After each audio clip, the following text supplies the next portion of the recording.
Hi friend, स्वागत है आपका इस वीडियो में।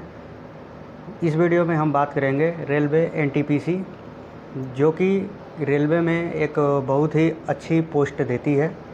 इसमें कई तरह के पोस्ट आते हैं, जिसमें स्टेशन मास्टर, गुड्स गार्ड यानी ट्रेन मैनेजर और junior assistant, junior typing assistant, typing वाली पोस्टें होती है और टीटीसी सीसीटीसी की पोस्टें होती है, जो कि बहुत अच्छी मानी जाती है।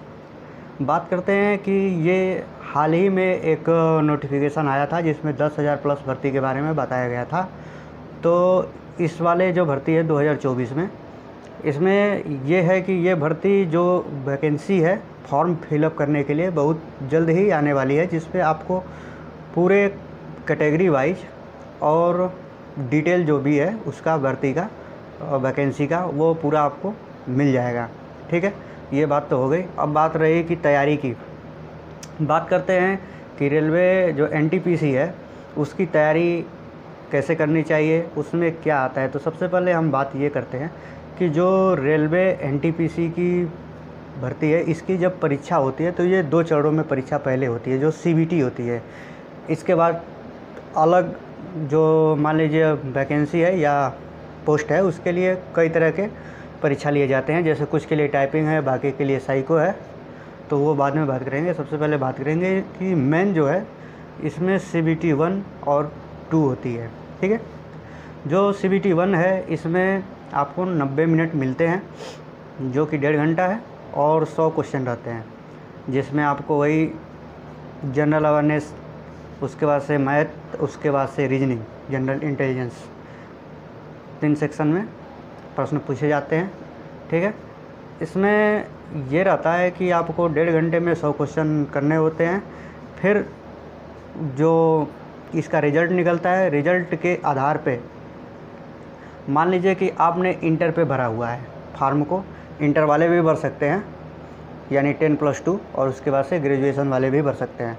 तो अगर आपने इसे इंटर पे भरा हुआ है तो आप लेवल 2 और लेवल 3 के लिए एलिजिबल हो सकते हैं अगले चरण में एग्ज़ाम देने के लिए। लेकिन क्या होता है कि CBT 2 के लिए जो आपने CBT 1 का एग्ज़ाम दिया है उसके कट ऑफ बनाए जाते हैं।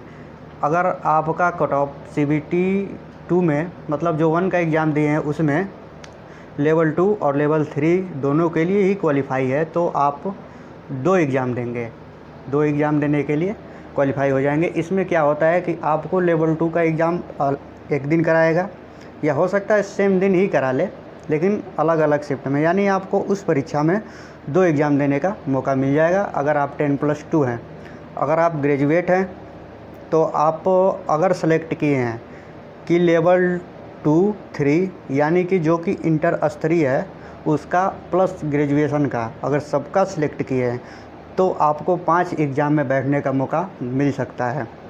हाँ, लेकिन इसके लिए आपको 5 जो लेवल है उसमें क्वालिफाई होना ज़रूरी है, और वो क्वालिफाई करने के लिए सबसे ज़रूरी है कि आपको CBT 1 में अच्छे मार्क्स लाने होते हैं, जो कि 1.5 घंटे में 100 क्वेश्चन होते हैं। आपको बता ही दिए कि उसमें क्या चीज़ें आती हैं और कैसे एग्ज़ाम देना होता है। चलिए बात करते हैं कि जो CBT 2 होता है वो कैसा आता है।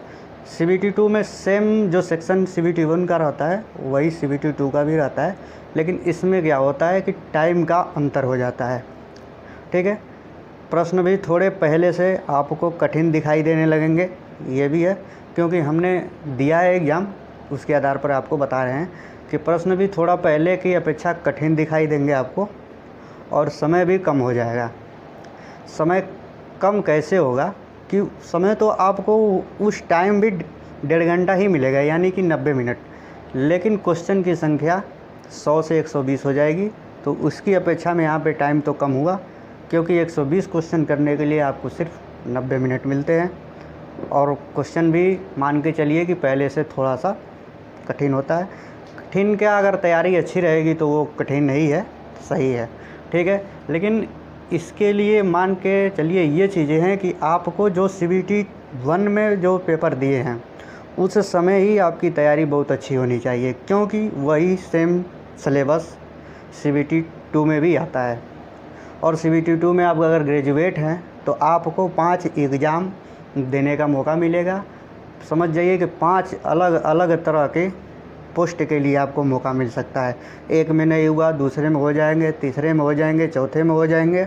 इसमें से कुछ पोस्ट जो होता है वो टाइपिंग वाले होते हैं और कुछ साइको वाले होते हैं, जिसमें से अगर आपकी अच्छी तैयारी रही तो 5 तरह के लेवल, जो 5 लेवल होते हैं, कहीं न कहीं आपका हो जाएगा।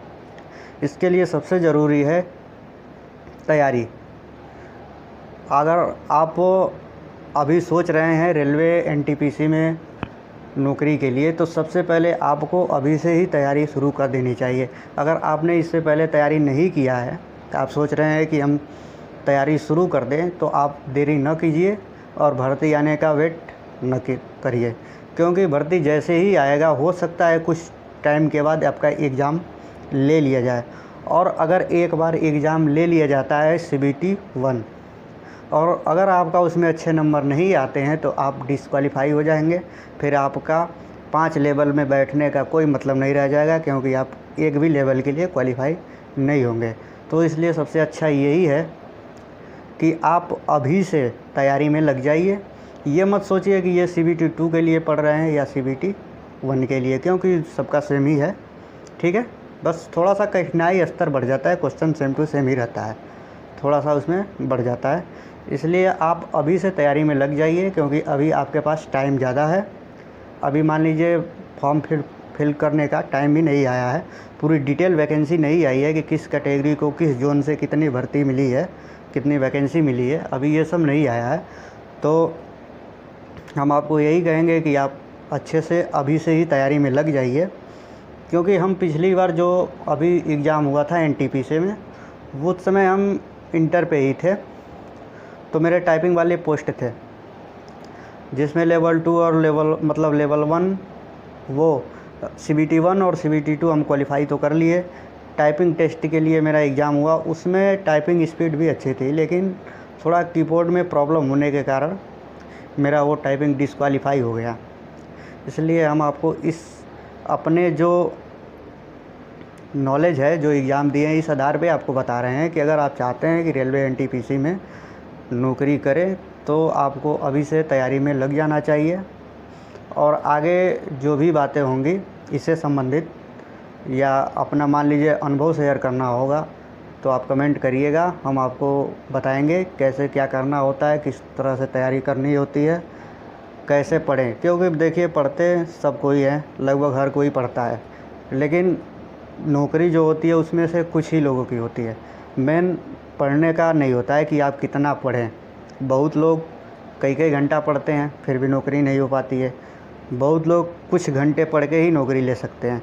उसमें क्या होता है, इस समय जो है स्टडी स्मार्ट तरीके से करिए कि क्या पढ़ना है। सबसे पहले तो सिलेबस से पढ़ना चाहिए कि जिस एग्ज़ाम में हम बैठ रहे हैं उसका सिलेबस क्या है, उसमें पूछा क्या जाता है, ठीक है। सबसे पहले तो इसी चीज़ पे ध्यान देना चाहिए। मान लीजिए उस एग्ज़ाम में आ कुछ और रहा है, पर हम कुछ और रहे हैं, तो फिर फ़ायदा क्या। एग्ज़ाम में तो वही आएंगे जो सिलेबस में दिया हुआ है। उसके बाद दूसरे नंबर पे आपको उस जो पेपर है, जो एग्ज़ाम है, उसके प्रीवियस ईयर जो क्वेश्चन है उसका बुक हर जगह अवेलेबल रहता है। एनटीपीसी का भी कई चरणों में एग्ज़ाम हुआ है, तो इसका आपको बहुत से बुक में पेपर मिल जाएगा। आप देख सकते हैं कि किस लेवल का परीक्षा, किस लेवल के प्रश्न इसमें आते हैं, देख सकते हैं, उसके आधार पर तैयारी कर सकते हैं। चलिए, बाकी का जो बात है या जो भी सवाल होगा आप कमेंट करिएगा, अगले वीडियो में हम बताएंगे। इस वीडियो में इतना ही, तब तक के लिए धन्यवाद। और जाते जाते आपसे इतना निवेदन है कि चैनल को सपोर्ट करिए, शेयर करिए, लाइक